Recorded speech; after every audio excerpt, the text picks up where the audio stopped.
ในวันที่1มิถุนายนปี2026กองพันปืนใหญ่นาดิน619ได้จัดพิธีเข้ารบทุงและสรุปเวียกงานรอบด้านระยะ3เดือนประจำปี2026โดยการเป็นประธานของสหายพันเอกแสงวันเกิดทบุรีหัวหน้าการทหารกองพันปืนใหญ่นาดิน619มีคณะพักคณะบัญชา5แผนกการแขนงการ3กองพันน้อย4กองห้อยเอกราชและพนักงานนักรบทั่วกองพันใหญ่เข้าร่วม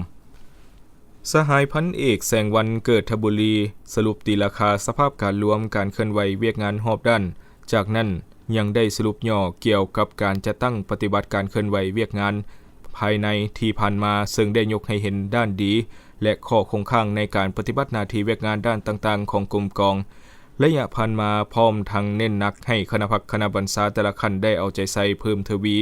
ในการศึกษาอบรมการเมืองแนวคิดให้บรรดาพนักงานนักรบเสื่อมซึมแนวทางนโยบายของพรรคระเบียบกฎหมายของรัฐซี่นำพาพนักงานนักรบในการปฏิบัติข้อกำหนดกฎระเบียบของกองทัพว่าด้วยเจระบอบ18เวียกปฏิบัติในเวลามงการให้ถูกต้องตามข้อกำหนดปฏิบัติระเบียบการนุ่งถือและเอาใจใส่เพิ่มพูนผลิตผลและปฏิบัติตามมติคำสั่งของขันเทิงอย่างเข้มงวด